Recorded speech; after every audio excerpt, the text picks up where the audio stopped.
How did my name vanish from the deed to a house I paid for in full? Why was my daughter-in-law weeping before the entire family, painting me as the villain that night? At the Triune County Registry, I found my signature on the transfer papers was a fake. The next morning, I invited every guest required to witness the real signer's downfall. My name is Margaret Ellison, though everyone in Northfield just calls me Maggie. I am 61 years old, a widow, and this 3-bedroom, paid-off house is the only thing left that is truly mine. It is my anchor. When my son, Daniel, called 3 months ago, his voice was thin, stressed.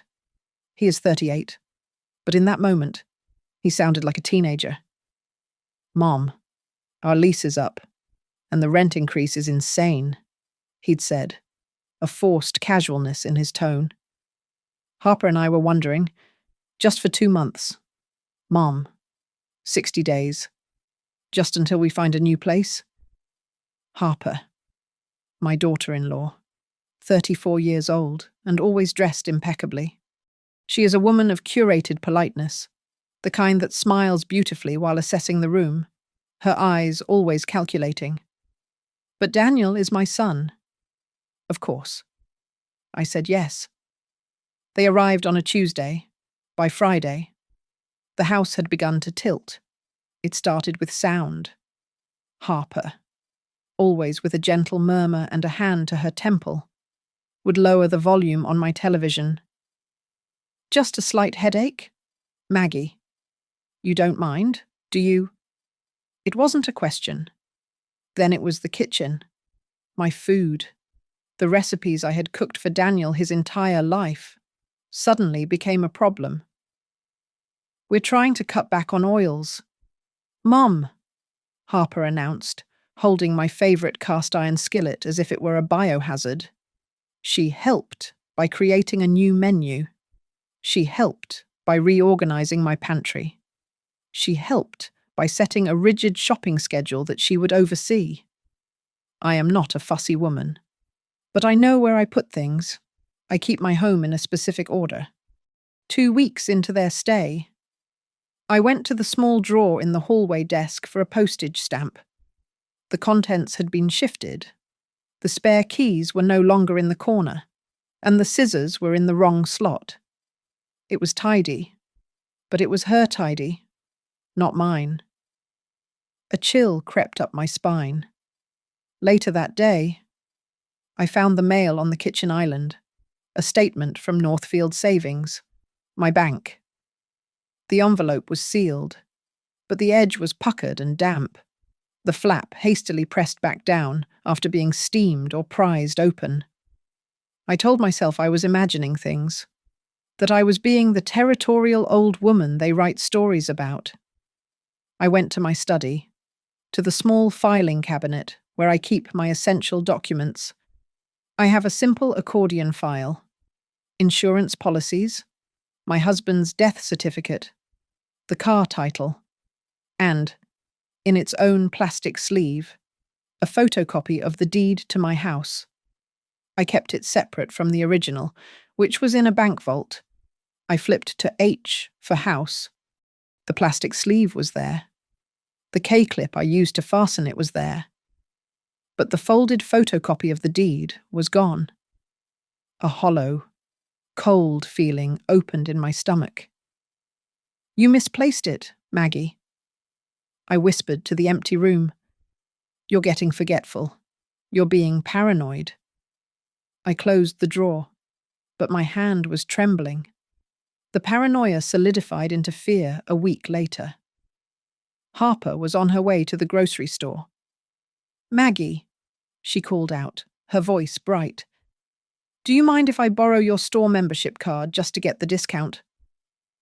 "Of course," I said, pulling it from my wallet. She took it, her fingers brushing mine. Then she paused, her smile perfectly intact. "You know, to make checkout faster, why don't I just take your debit card? I can grab your items while I'm there. Just piggyback it. It'll be so much easier." The air thickened. We stood in the entryway, the morning sun lighting the dust motes between us. It was a test. "No, Harper," I said, my voice quiet but firm. "That won't be necessary." Her smile did not waver, but her eyes went flat for a fraction of a second. "Suit yourself," she chirped, and left. That night, I went to the drugstore and bought a spiral-bound notebook and a package of blue pens. I sat at my kitchen table, long after Daniel and Harper had gone to bed, the only light coming from the small lamp over the sink. I opened to the first page. I wrote the date. I wrote down the day Daniel called. I wrote down the new menu. I wrote down the rearranged drawer. I wrote down the damp envelope from Northfield Savings. I wrote down the missing photocopy of my deed. And I wrote down her request for my debit card. I was documenting every small, quiet violation. I felt like a stranger in my own home. But I knew one thing: if I was going to have to defend my life, I would need a record. The call came on a Wednesday morning, just after 10. Daniel and Harper were out, supposedly looking at apartment listings. The caller ID was blocked, but I answered anyway. "Is this Margaret Ellison?" a clipped, official-sounding voice asked. "This is she." "Ma'am, this is the Triune County Registry of Deeds. We're just calling to provide confirmation that the name change on your property deed, recorded last week, has been processed successfully." The kitchen floor seemed to drop away from my feet. I gripped the counter. "I'm sorry. What did you say?" "A name change." "Yes. The quitclaim deed filed on November 3rd. It's all processed. This is just a courtesy confirmation." The man sounded bored, like he was reading from a script. I don't understand. I didn't file anything." There was a sigh on the other end. "Ma'am, if you have a dispute, you need to come down to the registry office. We just process the paperwork. We're at 121 Main Street." The line clicked dead. My blood was ice. The notebook I had started was on the counter. I stared at it, my hand shaking so badly I couldn't pick up the pen. I grabbed my keys, my purse, and left the house. The Triune County Registry was a sterile, grey building smelling of old paper and stale air. I took a number and waited, my heart hammering a painful, irregular rhythm against my ribs. When my number was called, I approached a young man behind a plexiglass barrier. "I received a call," I said, my voice surprisingly steady. "About a change to my deed. I think there is a profound mistake." He sighed again, the same weary sound from the phone. "Property address." I gave it to him. He typed for several long minutes, his brow furrowed. "Okay, I see it. Filed last week.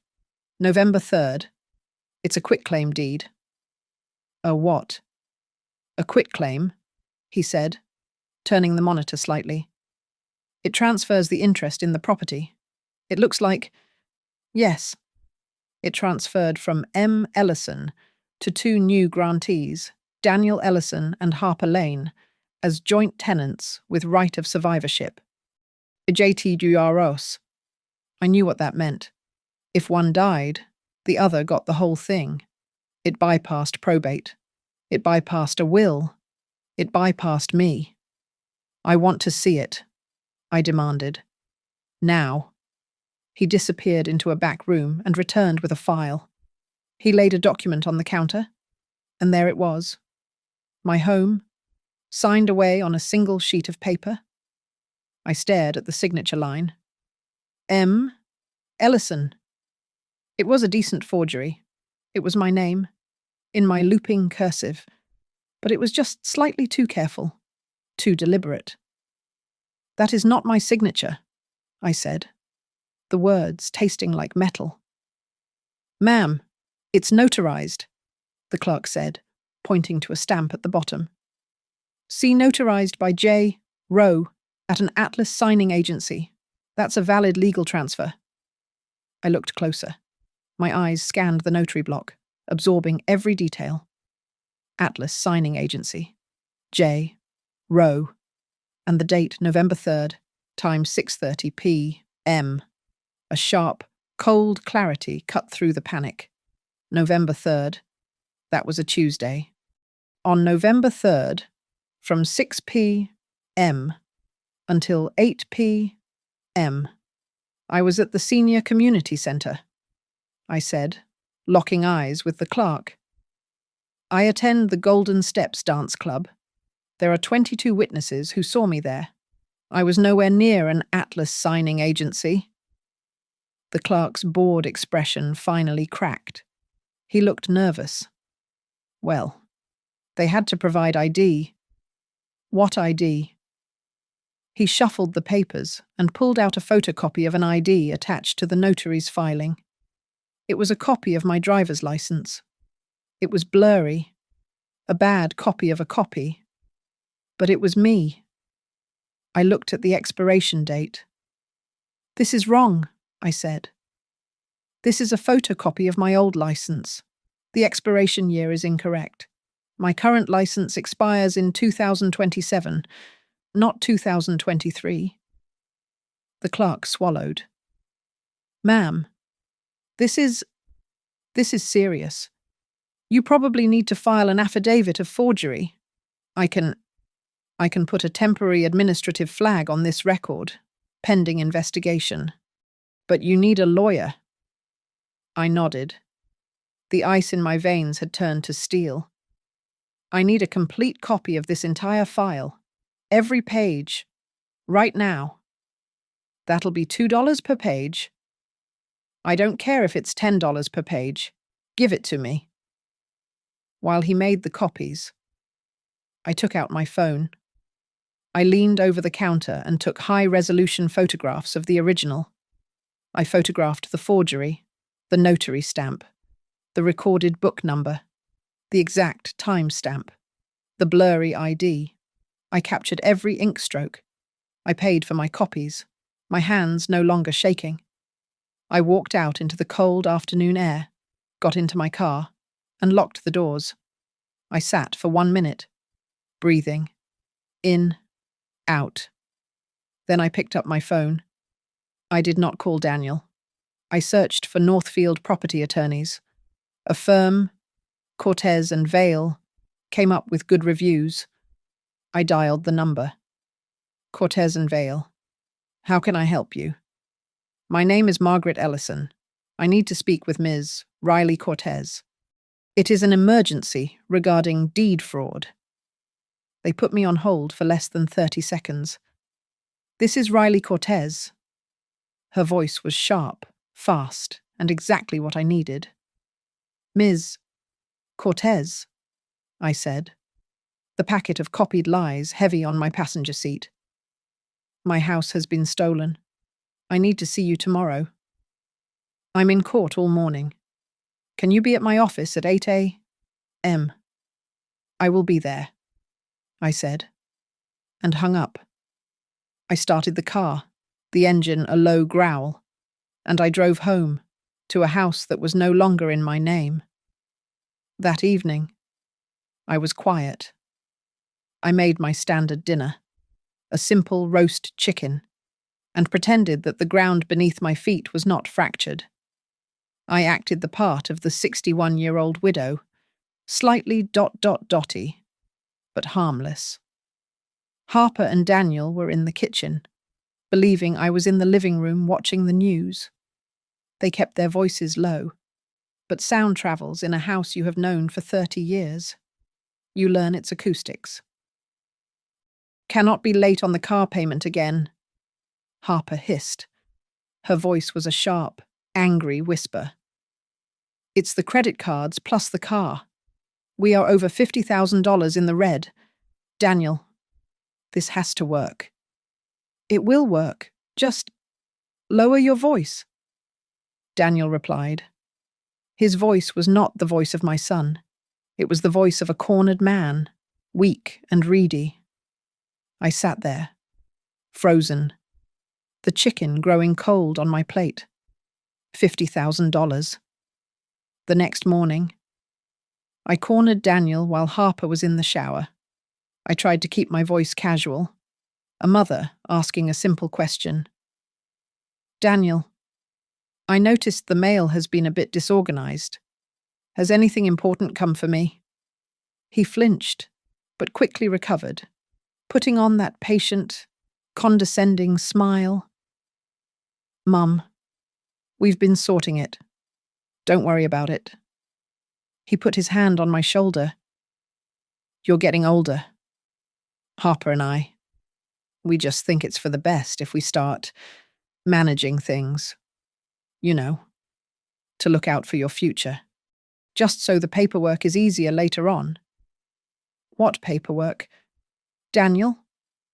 You know, for the future, he repeated, vaguer this time, and escaped back to his room. His words, meant to soothe, were a confession. I went to my study and locked the door. I logged onto my Northfield savings bank account. I am not a fool with technology. I know my way around a website. I went straight to the security and account settings. And there, in the activity log, was a stopped request. Change of beneficiary requested, it read, dated November 4th, the day after the forged deed was filed. The request had originated from an email address I had never seen, a jumble of letters and numbers. It had been blocked. Blocked. Thank God. Because my account required a two-step verification sent to my cell phone. They had tried to cut me out of my own money, my own legacy, and had been stopped by a simple text message. I felt sick. I changed my bank password immediately. I made it long, nonsensical, and wrote it down only in the new notebook, which I now kept in my purse. I activated two-factor authentication on every account I owned, even my email. Later that afternoon, I was weeding my front roses when my neighbour, Harriet Cole, walked by.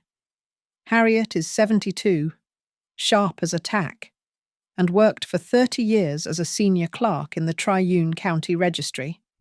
If anyone knew the system, it was her. You look like you're carrying the world. Maggie, she said, leaning on my fence. I trusted her. I told her, in a low voice, what I had found. I didn't tell her who, just that a fraudulent deed had been filed. Harriet's face hardened. She looked at my house, then back at me. Whoever did this, she said. They're living here, aren't they? It wasn't a question. Maggie, you listen to me. You do not confront them. You do not change your routine. You maintain the status quo. You act normal. You let them get comfortable, and you let them think they're smarter than you. Do not tip your hand. Get a lawyer, and let them build the case. Don't confront them early. Her words were a lifeline. Maintain the status quo. That night, Harper provided the perfect opportunity. She approached me as I was washing the dishes. Maggie, Daniel and I are making a run for some essentials tomorrow. You know, toiletries, cleaning supplies for the house. I felt the phone in my pocket. I discreetly tapped the screen, starting the voice recorder. Oh, yes. And I was just thinking, it's so silly for me to use our card when it's for the house. Could I just borrow your debit card? Just give me the PIN. I'll run in and be right back. It'll be our little secret. Her smile was wide and false. I turned, drying my hands, letting the recorder capture my clear, unwavering voice. No, Harper. That is very kind of you to offer, but I will not be giving you my PIN or my debit card. I am perfectly capable of buying my own essentials. Thank you. Her face tightened for a second before the mask snapped back into place. Fine. Just trying to help. I went to my room. I pulled the small, fireproof mini-safe from my closet. I locked my passport, my original Social Security card, my checkbook, and my mother's jewelry inside. I took the key, not the combination, and slid the safe under a pile of old quilts in the back of the linen closet. They would never look there. The next morning, at 7:50 a.m., I was sitting in the lobby of Cortez and Vale. I had my purse, and in it I had the copies from the registry, my list of alibis, my notebook of observations, and the audio file of Harper asking for my PIN. Riley Cortez was a force. She didn't waste time on pleasantries. 8 a.m.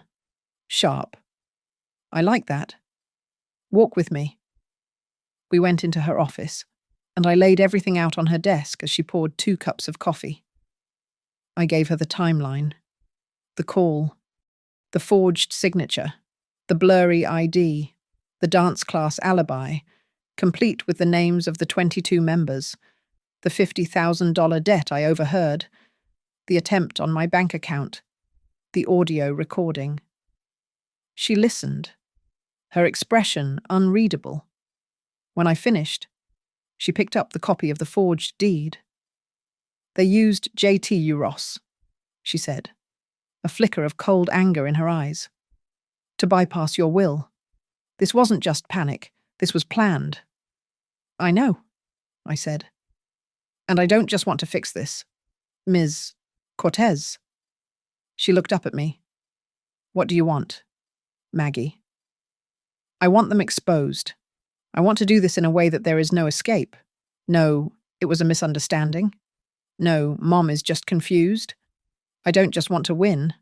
I want to block every possible denial. Riley Cortez smiled. It was not a warm smile. It was the smile of a predator. A public unmasking.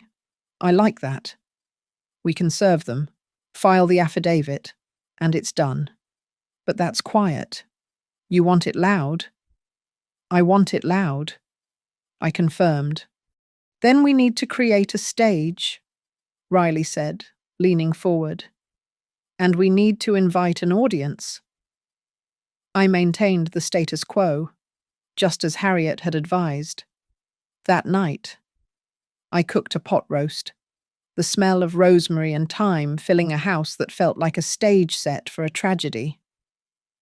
We sat at the dark oak table, the 3 of us, under the warm light of the chandelier. The silence was heavy, pressurized.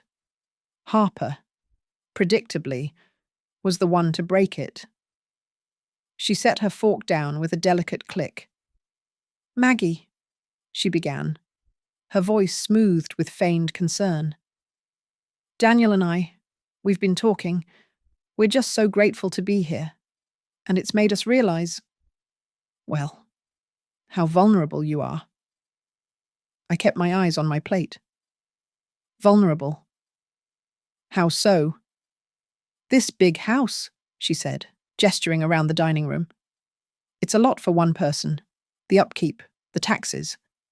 We were thinking, it's really time you started the process of transferring the name on the deed. You know, to us. I looked at my son. Is that what you were thinking? Daniel. Daniel stared at his carrots. He had his father's profile, but none of his backbone. Mum, she's just saying, it's practical. If anything happens, an emergency, if you're in the hospital, the legal procedures would be a nightmare. It's about making sure your future is secure. The hypocrisy was a physical weight in the air. They were sitting there, advising me to do the very thing they had already, illegally, done. They were fishing, trying to see if I knew. trying to build their defense, to create a narrative where I had intended this. I let the silence stretch, pretending to consider it. It just sounds so complicated, I said, playing the part of the confused older woman. All that legal paperwork. I wouldn't know where to start. Do you just go to the county office? Or do you need one of those special signing agencies? I think I saw a van for one. Atlas Signing Agency. Do you know them? Daniel dropped his fork. It clattered loudly on the porcelain plate. His head snapped up, his eyes wide, his face pale and slick with sudden sweat. I don't know, he stammered, his gaze flying to his wife. I've never heard of them. Why would I? He knew the name. He was a terrible liar. Harper, however, was a professional. She saw him panic and immediately stepped in, her voice rising with indignation.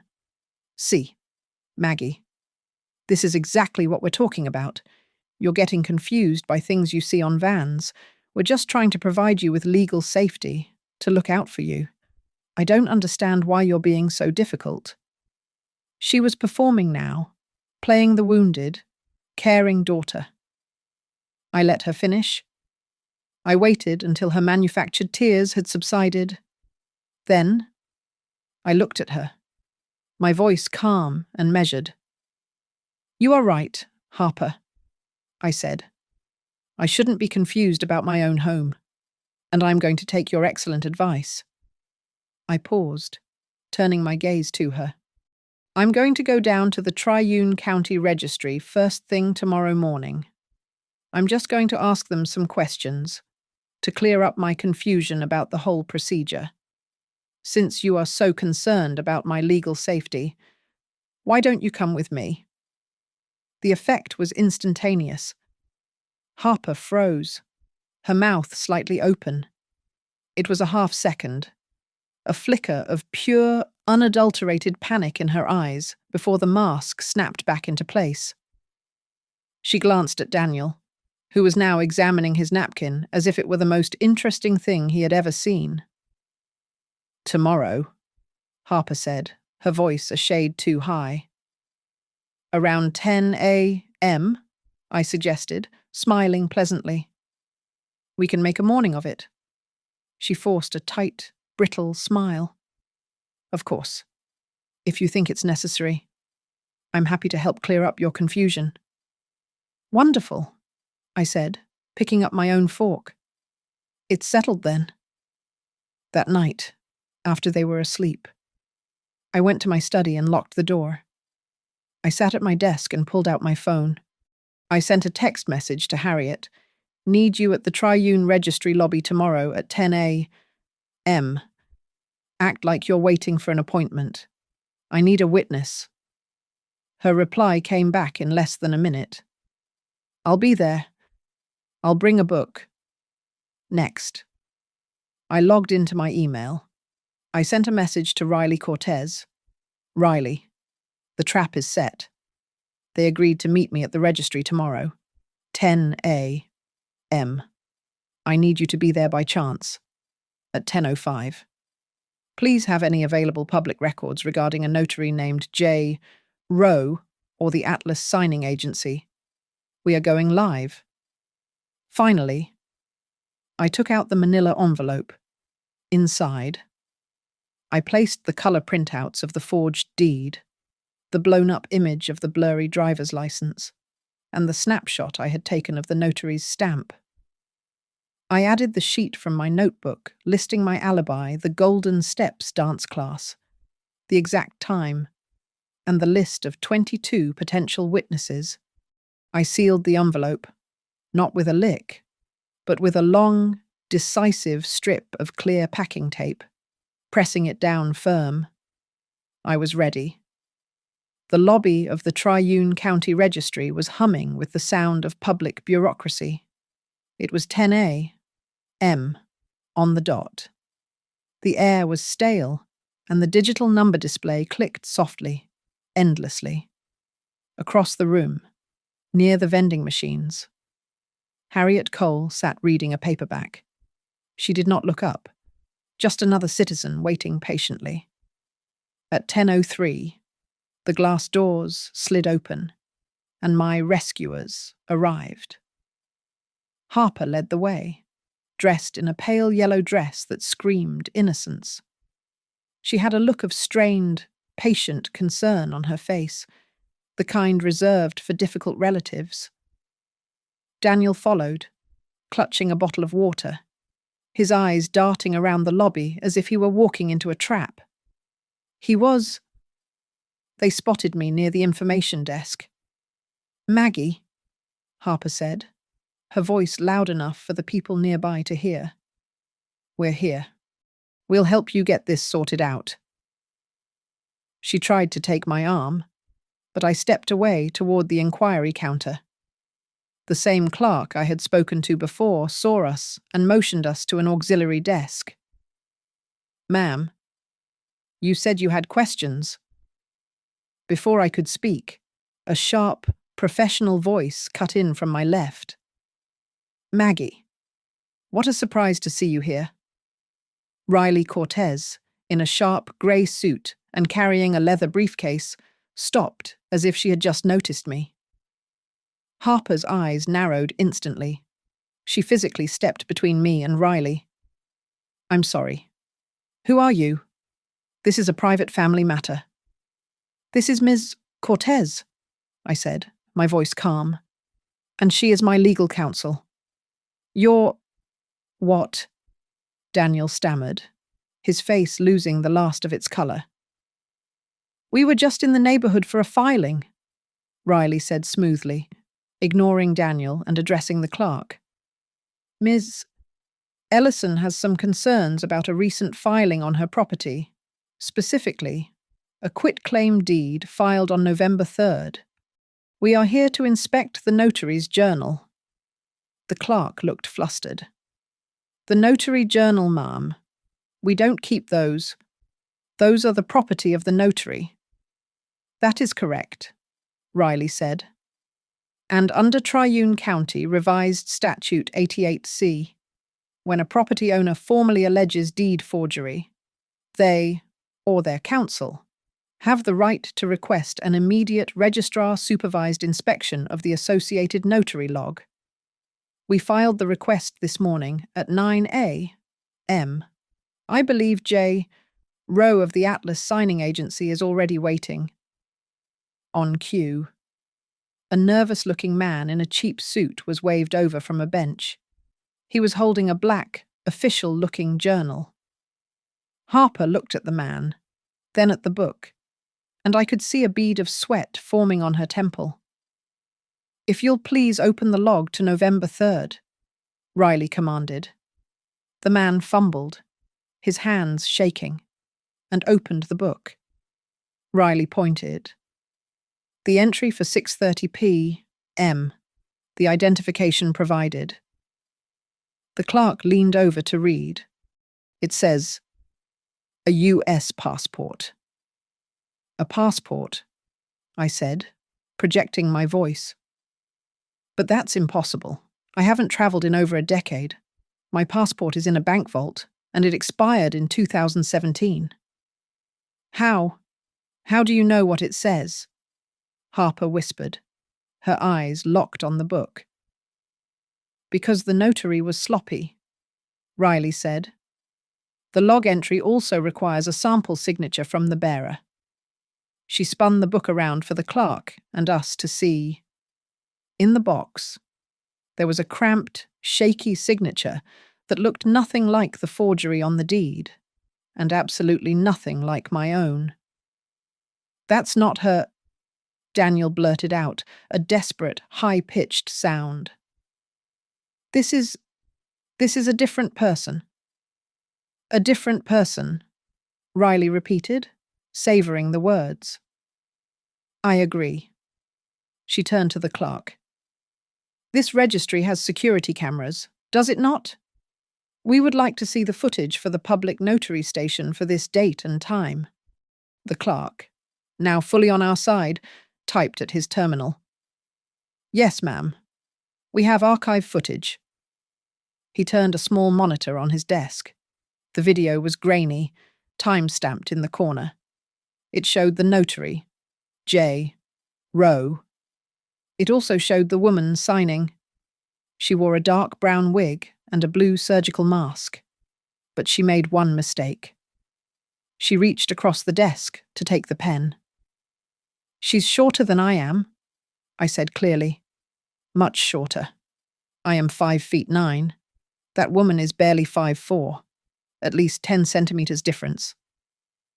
Harper stared at the screen, her face chalk white. She was 5'3". This is a mistake, Daniel said, his voice cracking. A clerical error. This is a mix-up in the records. There is no mix-up, I said, turning to the clerk. My voice was iron. I am formally requesting an immediate and permanent fraud hold on this property. I want all transactions, all transfers, and any attempt to secure a loan against my home stopped as of this second. The clerk nodded vigorously. Yes, ma'am. He began typing, and a heavy-duty printer next to him roared to life. He pulled the sheet out, slammed a heavy red stamp onto it, and signed the bottom. It's done. The deed is officially in fraud hold. Nothing moves on this property until the investigation is complete. In the car on the way home, with Riley's sharp observations echoing in my head, the whole shoddy conspiracy laid itself bare. The pieces clicked into place, forming a picture of such calculated betrayal that it took my breath away. It was Harper. It had to be. Daniel didn't have the nerve or the intellect for this level of planning. Harper was the one who must have found that photocopy of my old license, the one I had foolishly kept in an unlocked file cabinet. That was the first key. Using that anonymous, untraceable email address, she must have contacted the Atlas signing agency. She likely requested J. Rowe by name, perhaps scouting him as a notary known for being lazy or flexible. She would have scheduled a private signing, not in my home, but somewhere else. A rented office, a coffee shop. She hired an imposter, the short woman in the brown wig, to play me. That woman walked in with the blurry photocopy and, as the notary log revealed, an expired passport. 2 forms of identification, neither of them valid, one of them long expired, and J. Rowe, either criminally negligent or actively complicit, did not care. He saw a woman in a surgical mask, glanced at the grainy picture, and stamped the document. He took his fee and moved on. Then, my son. Daniel signed as the grantee, the person receiving the property. But Harper's signature was the true venom. Harper Lane, J.T.U. Ross, joint tenants with right of survivorship. A legal term designed to bypass a will, to ensure that if anything happened to Daniel, my house, my life's work, would pass directly to her, not back to my estate. She was cutting me out from the future, just as she was stealing from my present. Their plan, if I ever discovered the transfer, was already in place. I had heard them rehearsing it. Mum is getting older. Mum is confused. Harper would have been the star performer, tears in her eyes, explaining to any concerned relative that I had given them my verbal blessing. She would have said, "We were only handling the paperwork for her, to protect her. She must have forgotten she asked us to. They were banking on my age being a weapon they could use against me. The fraud was comprehensive. It was not just the house, it was the money. Too, the very next day. They had tried to change the beneficiary on my Northfield savings account. They had attempted to remove whoever I had designated and, undoubtedly, add themselves. My phone, my simple, 2-step verification, had blocked them. That must have sent Harper into a panic. It explained her desperate, clumsy attempt to get my debit card. "Just give me the PIN," she had said. It was not a request for groceries. It was a test, a probe. She was testing my firewall. When I refused, she knew she could not access my liquid cash. The house was their only remaining option. The ultimate goal was never just to live with me. The goal was to pay off their debt. The $50,000, the credit cards, the car. They intended to take my paid-in-full home and immediately borrow against it. A home equity line of credit. A full-blown mortgage. They would have bled the equity dry, paid their bills, and left me holding a new debt. All before I was the wiser. It was a cold, thorough plan. But they were, in the end, amateurs. They were sloppy. They made one critical, fatal error. They did not check my schedule. They could not have known that my Tuesday nights were sacred. They time-stamped their forgery, their entire conspiracy, at 6:30 p.m. on November 3rd. At that exact moment, I was two-stepping at the senior community center, surrounded by 22 members of the Golden Steps Dance Club. They had a woman in a wig signing a fake passport, while I had 24 witnesses watching me dance the cha-cha. They had built a wall of lies, but they had left a door wide open, and I intended to walk right through it with an audience. I spent the next 3 days creating the perfect stage. The fraud hold at the registry was a silent, legal shield, but I needed a public verdict. I needed to control the narrative, and I needed to do it in front of the very people whose opinions Harper and Daniel valued. I went to the local print shop and had invitations made. Simple, elegant, cream-colored cardstock.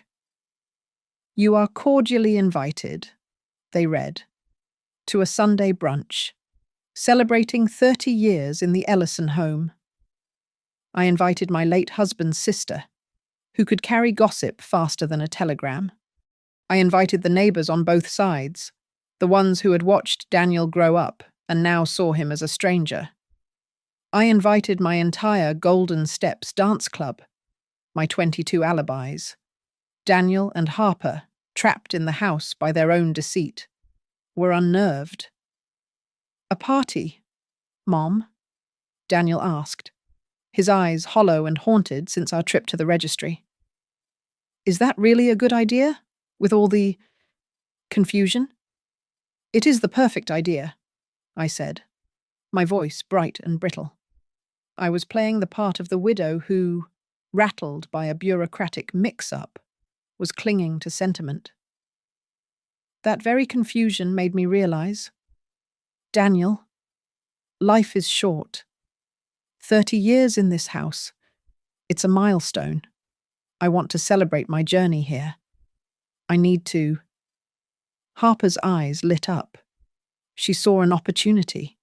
She would be the gracious, supportive daughter-in-law, helping poor, confused Maggie through a sentimental day. This was her chance to repair her image. "Oh, Maggie," she said, her voice thick with false empathy. "That's beautiful? Of course.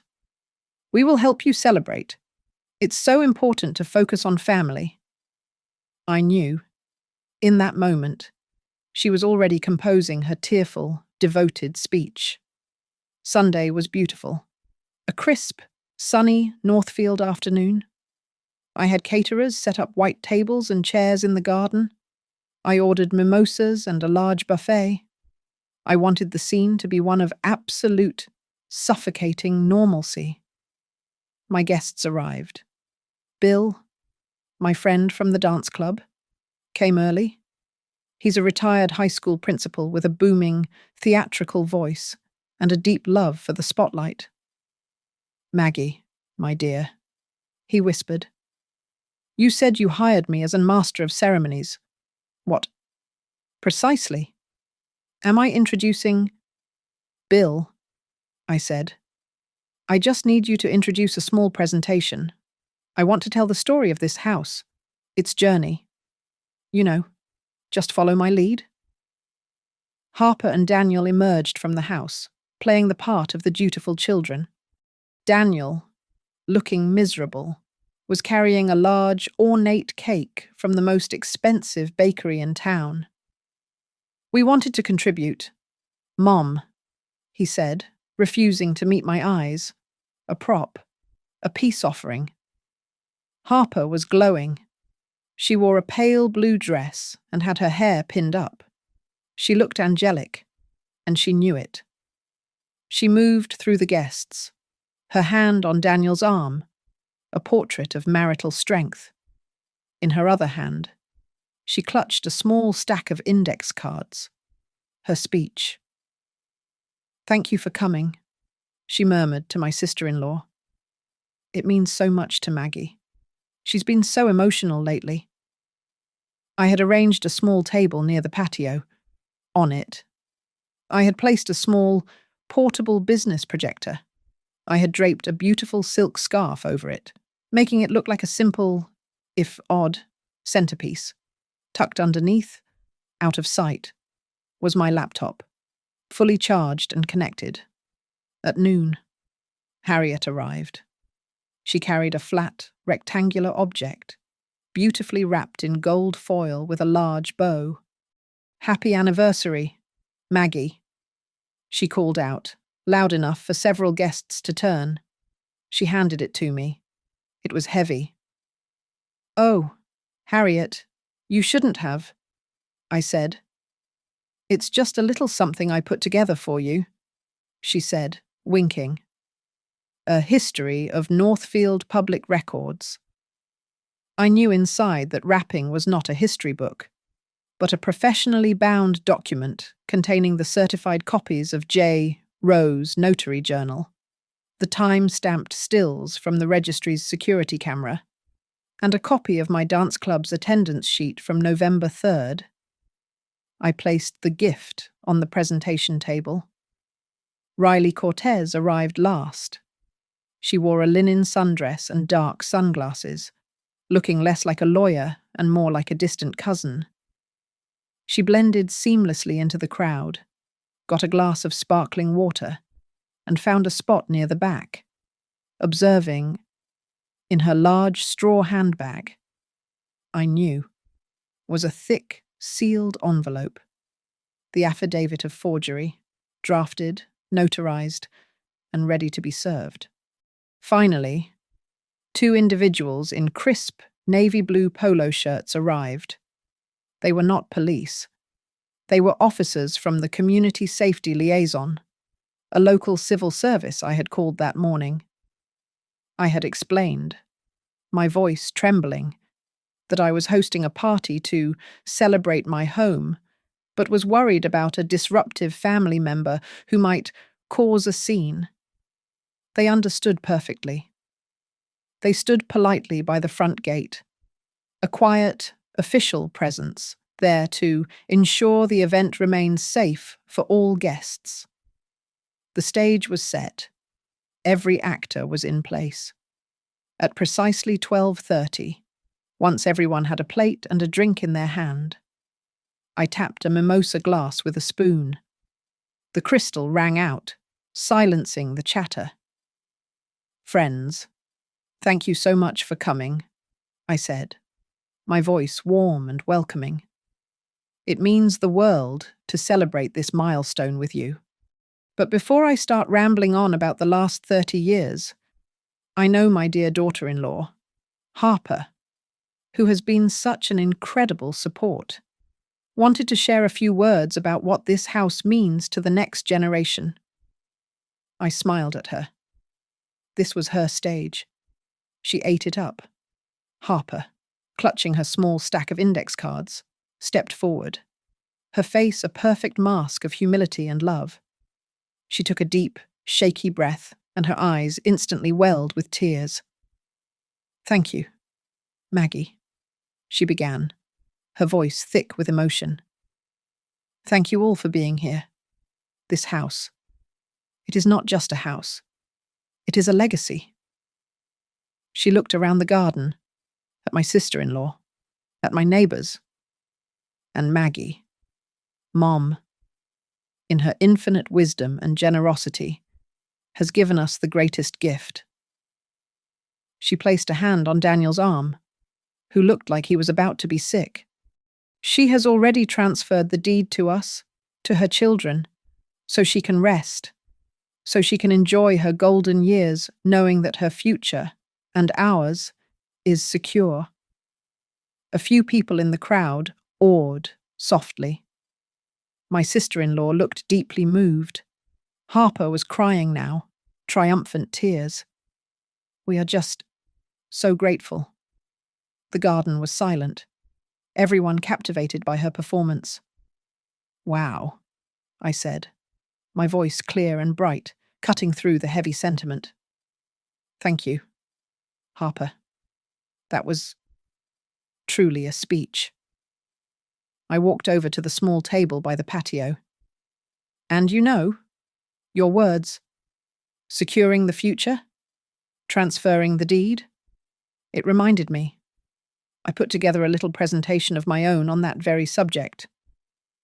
I pulled the silk scarf off the projector. The hum of the small fan was the only sound. I aimed it at the flat, white garage door and clicked the mouse in my hand. The image that lit up the afternoon was the quitclaim deed. This is the document Harper was just referring to, I said conversationally. The one that transfers my home. I clicked again, and the projector zoomed in on the signature line, M. Ellison. Now, I'll be honest, I continued. I am 61, and my memory isn't what it used to be. I simply could not remember signing this. I clicked again. The screen split. On the left, the shaky, forged signature. On the right, a high-resolution scan of my driver's license, signature clearly visible. They just don't look the same, do they? I asked the crowd. The loop on the M is all wrong. The E is far too tight. Harper's face had gone rigid. She was no longer crying. But then I thought, maybe I was just having a bad day, I said.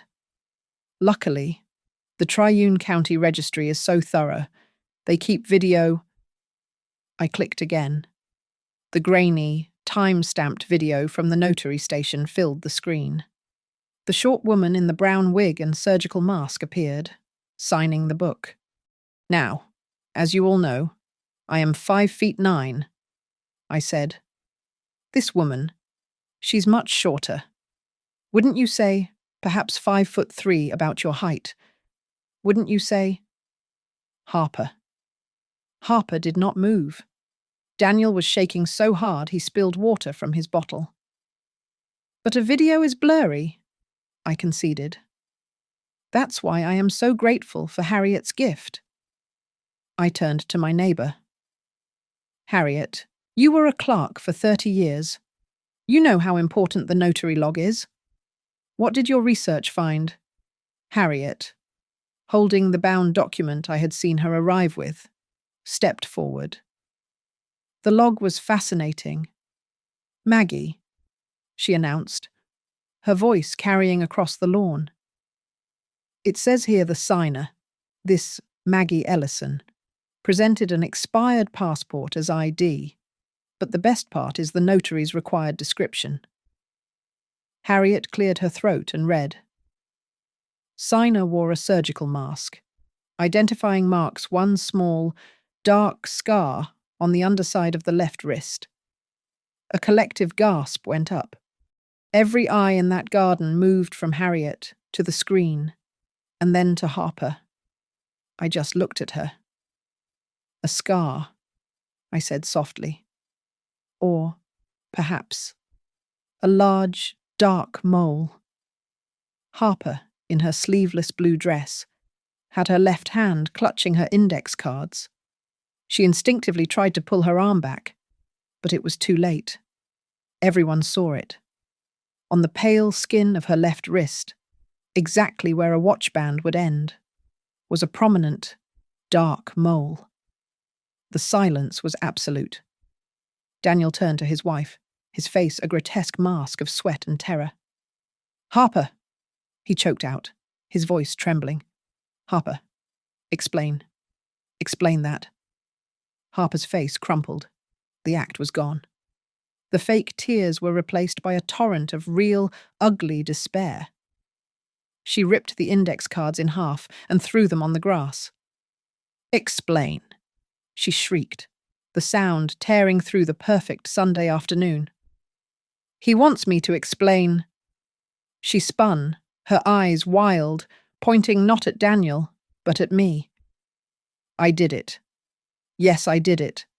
I did it because we are drowning. I just wanted to save my family. I just wanted to save us from $50,000 of debt." The confession, a raw scream, echoed off the houses, hanging in the stunned air. Harper's shriek hung in the garden air. The confession, baptized in panic and rage, was louder than any legal document. The guests were frozen, a gallery of stunned faces, mimosas halfway to their lips. Then, the second act of the play began. As if pulled by a string, Riley Cortez moved. She walked forward from the back of the garden, her sundress suddenly looking like the most imposing suit of armor. She moved past the buffet, past my weeping sister-in-law, and stopped in the center of the patio. In her hand was the thick, sealed envelope. "Harper Lane, Daniel Ellison," Riley said. Her voice was not loud, but it was so cold and sharp it sliced through the residual panic. Every head snapped toward her. She tore the seal from the envelope and pulled out 2 thick sets of paperwork. She didn't hand them to Harper, who was still heaving sobs, but to Daniel. He was forced to take his hands away from his face to receive the documents. "You are hereby served with a formal affidavit of forgery," Riley announced to the crowd, though she looked only at them. "This document, which I am filing with the county court tomorrow, legally attests that the quitclaim deed filed on November 3rd was a fraudulent instrument. As you both discovered at the registry, the property is already under a full, legal fraud hold." Harper's head snapped up, her face slick with tears and sweat. You can't?" Before she could form a sentence, the 2 community safety liaison officers stepped forward from the gate. They moved with a calm, practiced deliberation, their presence instantly changing the atmosphere from a family dispute to a public incident. "Ma'am, sir," the taller officer said, his voice polite but unyielding, addressing Harper and Daniel. "We are here to ensure the peace. Given the nature of this event, we strongly advise you to cooperate. Any further disruption, any threats, or any refusal to comply with the homeowner's directives will be considered a breach of the peace, and we will be obligated to call the Northfield Police Department." It was a bloodless, devastating maneuver. They were trapped. Now it was my turn. I looked at my son. His face was a greyish white, his eyes wide with the realization of his complete and total ruin. I looked at Harper, who was vibrating with a rage that had nowhere to go.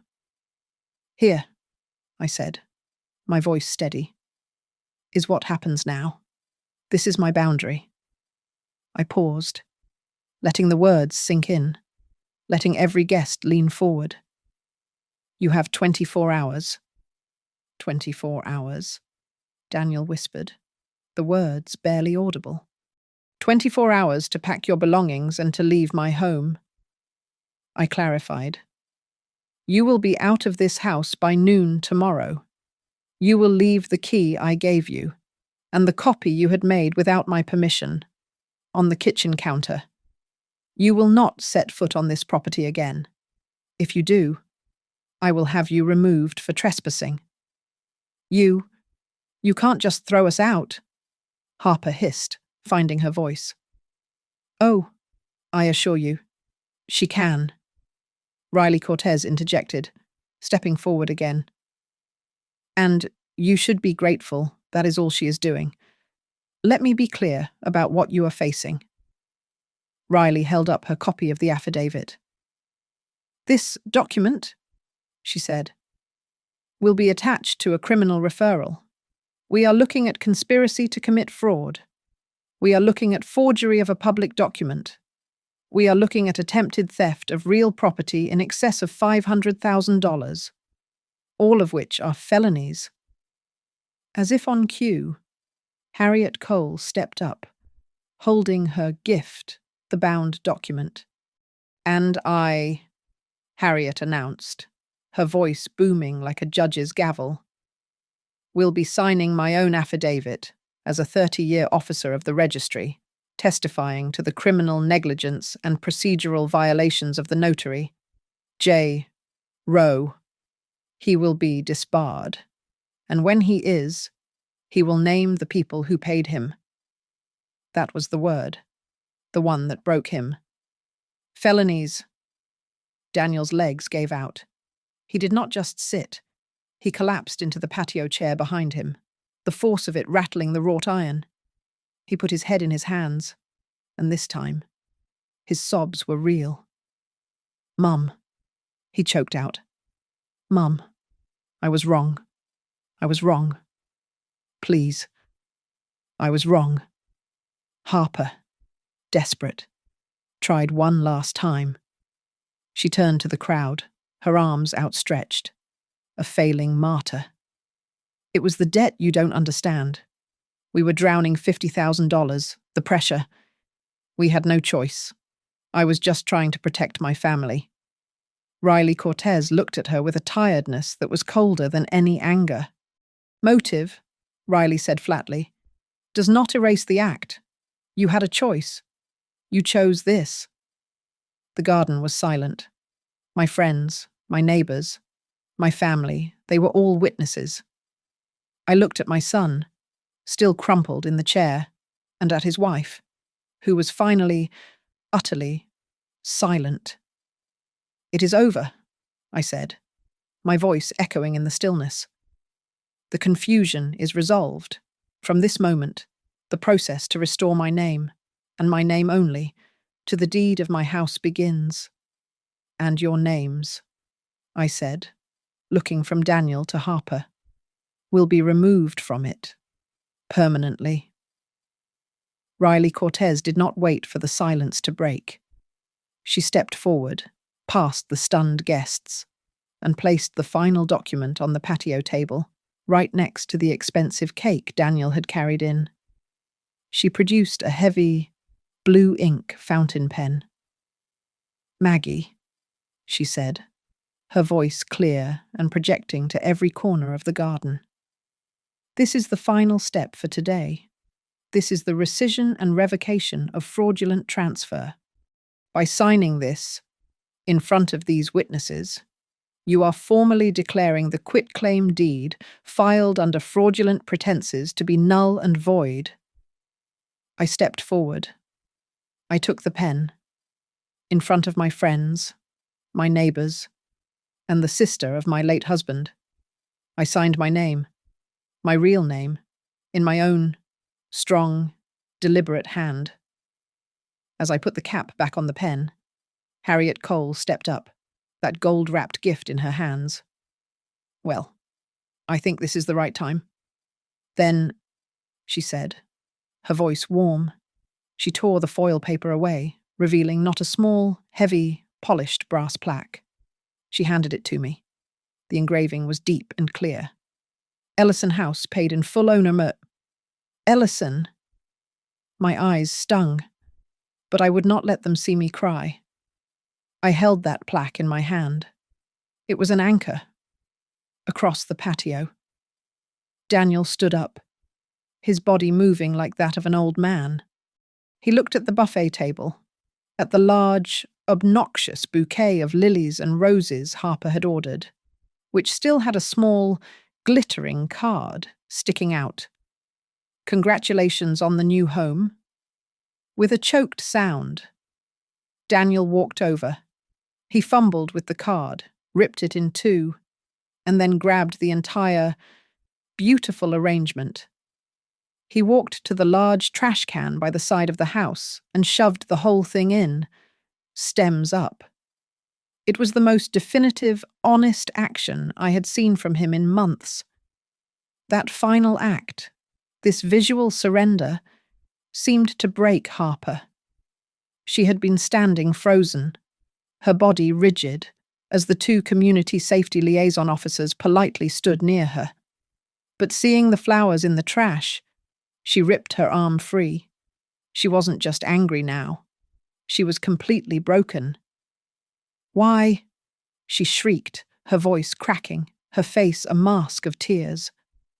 "Why? Why was my name removed from the deed?"